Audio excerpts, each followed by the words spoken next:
Bismillahirrahmanirrahim. Assalamualaikum warahmatullahi wabarakatuh. Selamat datang di Pojok Ibai. Saya Imam Baihaqi yang akan membahas tentang masalah sholawat atau sholawat kepada baginda Nabi Muhammad SAW. Sholawat itu adalah bentuk jamak dari kata shola yang berarti doa. Sedangkan menurut istilah sholawat itu adalah doa dan pujian kepada baginda Nabi Muhammad Shallallahu Alaihi Wasallam. Bentuknya sangat beragam, mulai dari yang paling pendek Shallallahu Alaihi Muhammad, Allahumma sholli ala Sayyidina Muhammad, atau sholawat Fatih yang sering saya baca, Allahumma sholli ala Sayyidina Muhammadin al-Fatih lima ughliqa wal khatim lima sabaq nasiril haq bil haq wal hadi ila siratikal mustaqim wa ala alihi haqqu qadrihi wa miqdarihil azim, atau dengan bacaan yang lain sesuai yang Anda suka. Kenapa kok harus bersolawat? Karena ini adalah perintah dari Allah Subhanahu wa Ta'ala, yang artinya sesungguhnya Allah dan para malaikatnya bersolawat kepada baginda Nabi Muhammad SAW. Bahkan Allah menyebutkan, wahai orang-orang yang beriman, bersolawatlah kalian kepada Nabi dan ucapkan salam penghormatan kepadanya. Dan ini adalah salah satu bentuk ibadah yang menurut saya sangat luar biasa dibanding dengan ibadah yang lain. Kalau ibadah yang lain, Allah sendiri hanya menyuruh, tidak mencontohkan. Tetapi beda dengan sholawat ini. Sholawat ini Allah mencontohkan. Ya, Allah dan para malaikatnya bersolawat. Allah mencontohkan ibadah sholawat ini. Ya, berbeda dengan yang lain. Ketika umroh, Allah tidak mencontohkan umroh. Haji juga sama, tidak mencontohkan. Tetapi Allah mencontohkan sholawat ini. Artinya apa? Sholawat ini merupakan salah satu bentuk kemuliaan, ya, amalan tersendiri sebagai bentuk rasa cintanya Allah kepada baginda Nabi Muhammad Shallallahu Alaihi Wasallam, sampai Allah mengatakan Allah dan para malaikatnya. Berarti tidak terkecuali juga makhluk-makhluk yang lain yang selalu bersolawat kepada baginda Nabi Muhammad Shallallahu Alaihi Wasallam. Dan salah satu keunikan sholawat ini adalah ketika kita membaca dalam keadaan apapun, dimanapun, kita enjoy aja gitu. Kamu lagi naik mobil, baca sholawat bisa. Kamu lagi sambil nonton TV, baca sholawat bisa. Atau sambil ngapain aja baca sholawat bisa, asalkan tidak di tempat yang kotor seperti di WC misalkan, seperti itu. Berbeda dengan amalan-amalan yang lain, misalkan seperti Al-Quran, ya. Seperti kita akan membaca Al-Quran harus dalam keadaan suci. Dan untuk wanita yang sedang haid juga tidak boleh membaca, apalagi menyentuh mushaf Al-Quran. Berbeda dengan membaca sholawat. Kita membaca sholawat misalkan nggak sengaja, setelah wudhu kentut pun kita tetap baca. Atau posisi wanita dalam keadaan haid pun tetap boleh membaca sholawat. Bahkan sholawat beragam-ragam pun tidak masalah.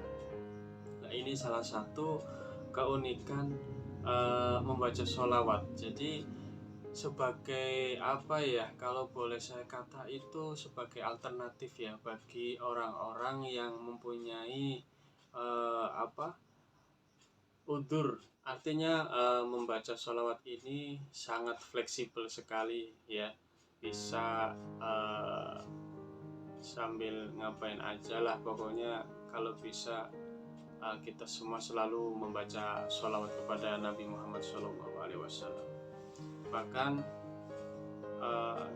sering mungkin ya para laki-laki itu kalau misalkan datang ke acara bancaan atau selamatan, itu biasanya kalau berkatnya sudah dibagikan, itu mesti ada salah satu yang ngucapin Allahumma sholli ala Muhammad, Allahumma sholli alaihi, bareng-bareng terus langsung berdiri gitu. Memang sunnahnya ketika akan berdiri dari duduk itu membaca sholawat.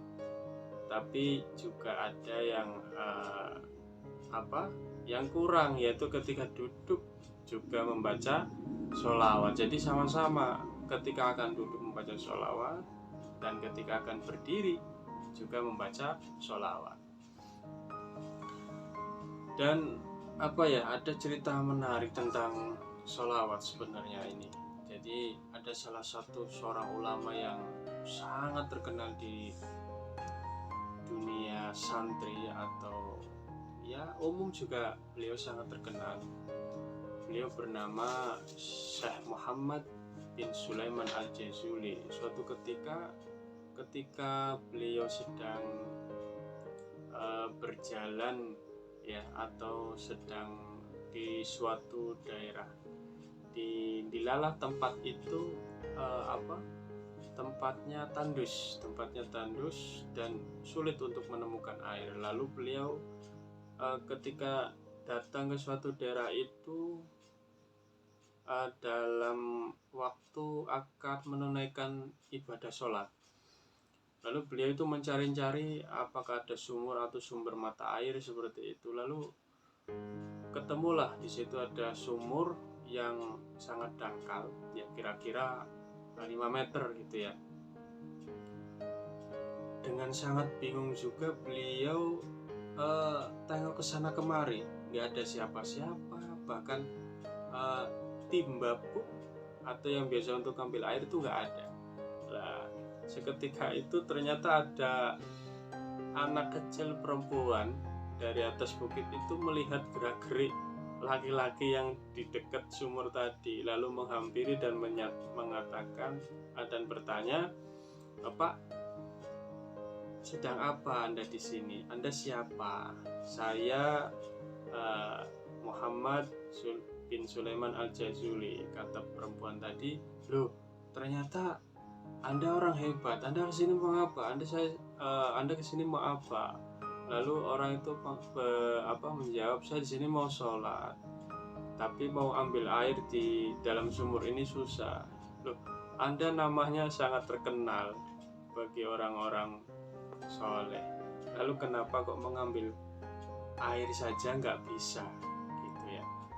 Dinyek sama anak kecil itu. Lalu tiba-tiba anak kecil itu menghampiri mulut sumur itu, lalu mulutnya berkomat kamit membaca doa, lalu meludah sedikit ke arah sumur. Tiba-tiba air yang ada di dalam sumur itu semuanya memancar seperti nyumber gitu ya, seperti nyumber memancar sangat deras. Anak kecil itu mengambil air untuk minum dan juga untuk wudhu. Dan Syekh Muhammad bin Sulaiman Al-Jazuli juga buru-buru mengambil berkah air itu dengan meminum dan berwudhu untuk sholat. Ketika selesai, Syekh Sulaiman itu bertanya kepada anak itu, "Wahai anak perempuan," ya bahasa sininya lah, "Hai anak perempuan, amalan apa yang kamu baca sehingga ketika kamu meludah air sumur itu bisa keluar?" Lalu anak kecil itu menjawab, "Saya sejak kecil diperintah oleh orang tua saya untuk membaca sholawat, dan yang saya baca tadi adalah bacaan sholawat kepada baginda Nabi Muhammad SAW." Jadi dari kisah ini sebetulnya sangat bikin kita ternyata sholawat ini nggak main-main gitu lah. Artinya karena memang ini diperintah oleh Allah langsung dan Allah juga mengerjakannya, apalagi ketika kita sebagai manusia biasa juga mengerjakannya. Dan dalam sabda Nabi juga beliau mengatakan akan dilipat gandakan atau akan dibalas dengan 10 pahala sholawat atau rahmat dari Allah Subhanahu wa Ta'ala.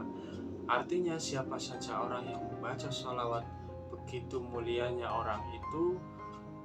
Karena apa? Karena yang disebut adalah kekasih Allah, yaitu Nabi Muhammad Shallallahu Alaihi Wasallam.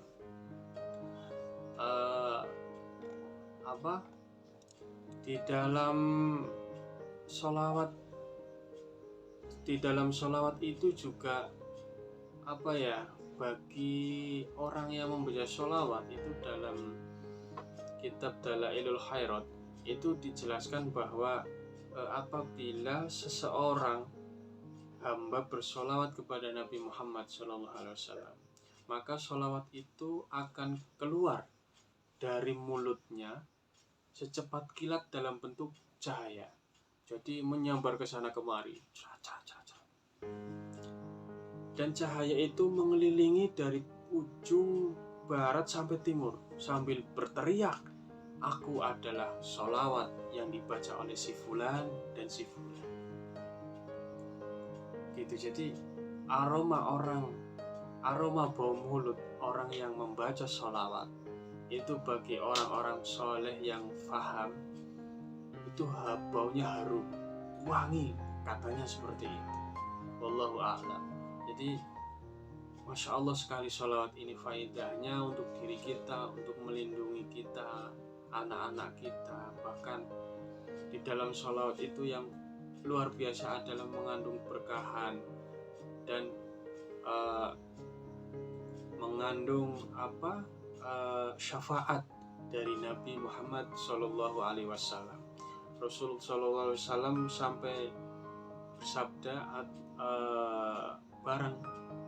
barang siapa yang membaca sholawat kepadaku di waktu hidupnya, maka Allah memerintahkan semua makhluknya memohon maaf kepadanya setelah wafat. Setelah wafat. Artinya subhanallah, ini siapa saja orang yang membaca sholawat, termasuk orang yang betul-betul dicelup, diundang oleh Nabi Muhammad dan diberi anugerah oleh Allah Subhanahu wa Ta'ala untuk menyebut nama kekasih Allah, yaitu Nabi Muhammad Shallallahu Alaihi Wasallam. Untuk itu saya menyarankan kepada Anda semua, termasuk juga diri saya sendiri, untuk selalu membaca sholawat kepada baginda Nabi Muhammad SAW. Kalau bisa baca sholawat panjang, bacalah yang panjang. Misalkan seperti sholawat Atimiyah itu juga panjang, sholawat Syekh Abdul Qadir Jilani juga panjang, sholawat Fatih itu sedang, seperti Allahumma sholli ala sayyidina Muhammadin al-Fatih lima amlika wal khatimi lima sabaq wa nasiril haq bil haq wal hadi ila siratikal mustaqim wa ala alihi haqqa qadrihi wa miqdarihi al-azim. Itu sedang. Yang pendek ada Allahumma sholli ala sayyidina Muhammad wa ala ali sayyidina Muhammad. Ada yang lebih pendek lagi, sallallahu ala Muhammad. Terserah Anda mau membaca yang mana. Yang penting kita selalu bersolawat kepada baginda Nabi Muhammad Sallallahu Alaihi Wasallam. Terima kasih, sampai jumpa di episode berikutnya. Dari saya Pojok Ibai Imam Baihaqi. Assalamualaikum warahmatullahi wabarakatuh.